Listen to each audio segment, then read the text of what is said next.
Imagine this scene. It's the summer of 1975 in Okinawa, Japan. A young cardiologist, Dr. Hiroshi Tanaka, receives an unusual call. "Doctor, you need to come right away. There's a woman in Yomitan village, she's 100 years old, and she's out in the field swinging a sickle like a teenager." Skeptical but curious, Tanaka drives out, expecting to find a frail elder. Instead, he is stunned. Before him stands a radiant, energetic centenarian, cutting grass under the blazing sun as if age had simply skipped over her. That single moment changed the course of his life. It ignited a 50-year quest to uncover the hidden forces inside the human body, forces powerful enough to stretch the human lifespan by decades.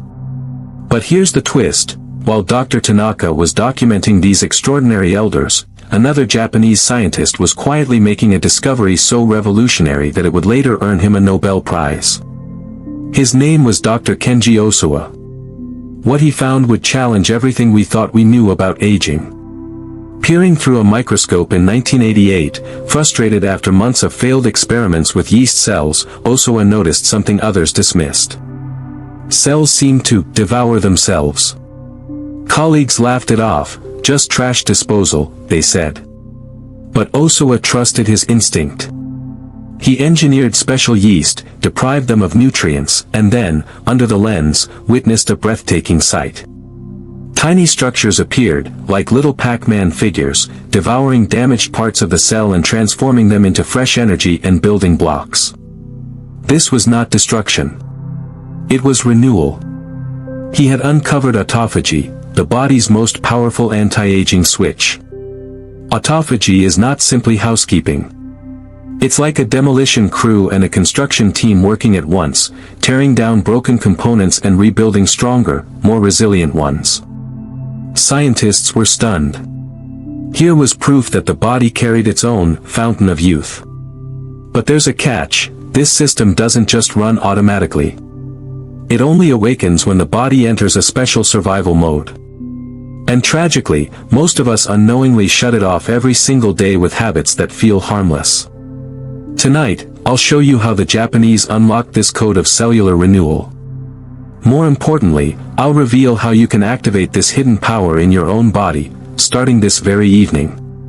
Because the day Osawa saw those microscopic construction crews at work was the day science learned something extraordinary. The secret to a longer, stronger life was never locked away in pills or expensive treatments. It was hidden in plain sight, buried within the ancient rhythms of how our ancestors lived and ate. Back in Okinawa, Dr. Hiroshi Tanaka could never shake the image of that 100-year-old woman slicing grass with a sickle as if she had endless summers ahead of her.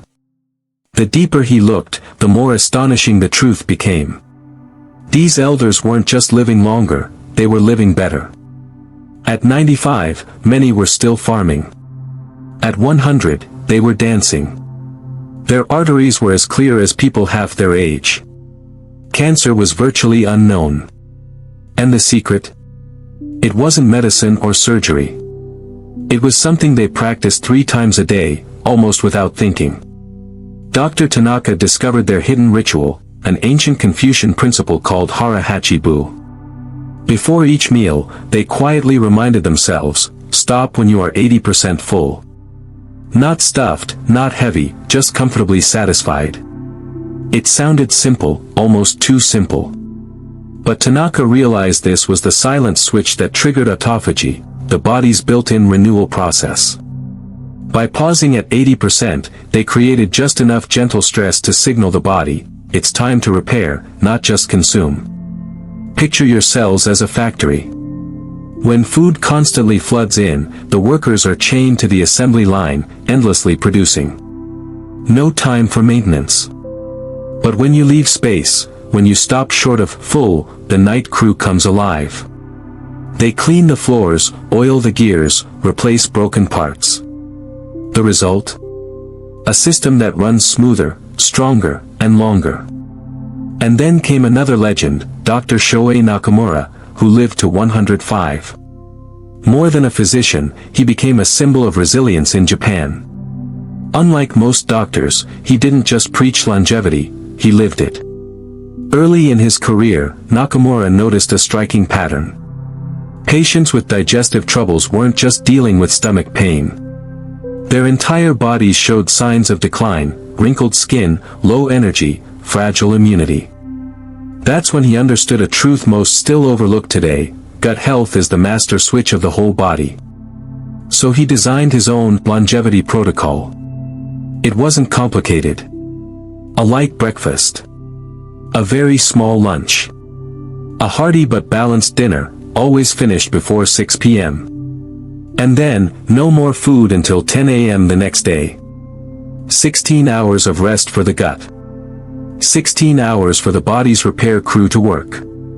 The results were staggering.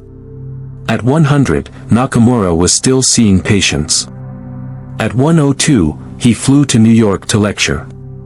He worked 18-hour days well past a century of life, with more vitality than men half his age.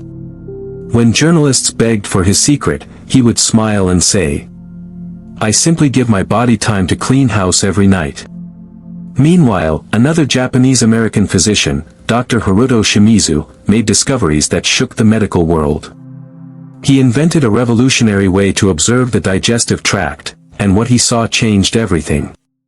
Over 30 years, he examined more than 300,000 colons. And with a single look, he could predict a person's overall health. Those who consumed heavy amounts of processed foods, meat, and dairy had colons that were short, thickened, scarred with damage. But those who followed traditional Japanese diets, their colons were long, clean, and looked decades younger. And here's what stunned him most: the healthiest digestive systems belonged not to supplement takers or diet fanatics, but to people who gave their gut extended periods of rest. They weren't following complicated programs or expensive regimens. They were unknowingly repeating what their ancestors had always done, eating within a smaller window of time, and allowing the body long stretches to restore itself. Dr. Haruto Shimizu came to a striking realization. When the digestive system is constantly flooded with food, it never has the chance to repair itself. But when given a break, 14 to 16 hours of rest, something extraordinary unfolds. The intestinal lining begins to regenerate. The liver switches on its deep cleansing pathways. The entire body shifts gears into recovery mode. This is where the discoveries of 3 great Japanese physicians converge into a practice you can begin tonight.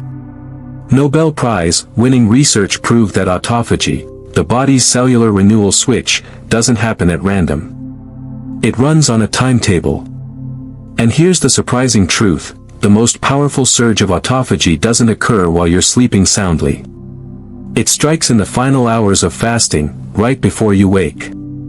Once the body has gone 12 to 16 hours without food, that's when the cellular cleanup crew moves into high gear.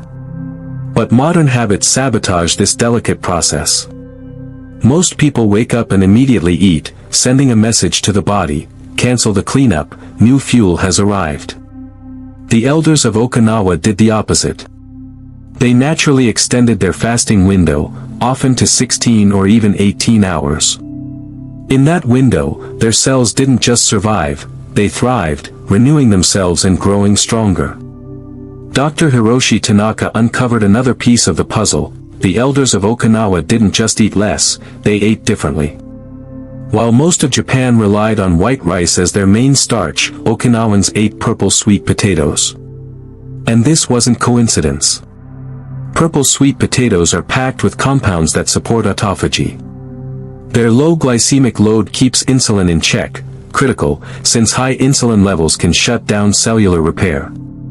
Instead of spiking blood sugar, they release steady energy while allowing cells to continue their renewal work. And that was only the beginning. Tanaka's research showed the Okinawans regularly consumed bitter melon, seaweed, tofu, and a rainbow of vegetables. Each one acted like a different tool in the cellular repair kit. Bitter melon contained compounds that helped regulate blood sugar, keeping insulin low, the key condition for autophagy to stay active. Seaweed delivered trace minerals that enhanced detoxification. Colorful vegetables offered a spectrum of antioxidants, shielding fragile cells during the repair process. But here's a detail many overlook: the Okinawan elders were just as intentional about what they drank as what they ate. Dr. Tanaka noticed that the healthiest among them shared a ritual that lasted for hours every day, the slow, mindful enjoyment of tea. And it wasn't just for relaxation. Jasmine tea, green tea, and special local herbal blends were filled with compounds that directly supported autophagy. Take green tea, for example. Its polyphenol not only calm inflammation but also protect cells while the body is dismantling and rebuilding from within. Even more fascinating, the habit of sipping tea slowly throughout the day helped them avoid unconscious snacking. By focusing on mindful tea rituals, they naturally kept their eating window tighter, giving their body even more time for renewal. In short, their way of life, from purple sweet potatoes to steaming cups of tea, wasn't just a tradition. It was an elegant system that optimized the body's hidden power of self-repair, day after day, for decades. Dr. Shohei Nakamura made a discovery that forever changed how he approached the very first meal of the day. Instead of a heavy, traditional breakfast, he began with something deceptively simple: half a glass of fresh vegetable juice, usually carrot or apple, with a spoonful of olive oil. But this wasn't just about nutrition.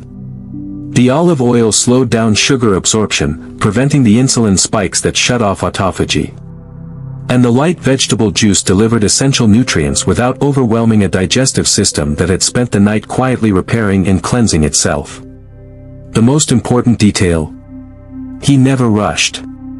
Nakamura waited 20 minutes before eating any solid food, giving the body time to transition gently from a fasting state into a feeding state, maximizing the benefits of both. What Nakamura, Tanaka, and Shimizu each discovered, in their own way, was profound: timing isn't just important, it's everything.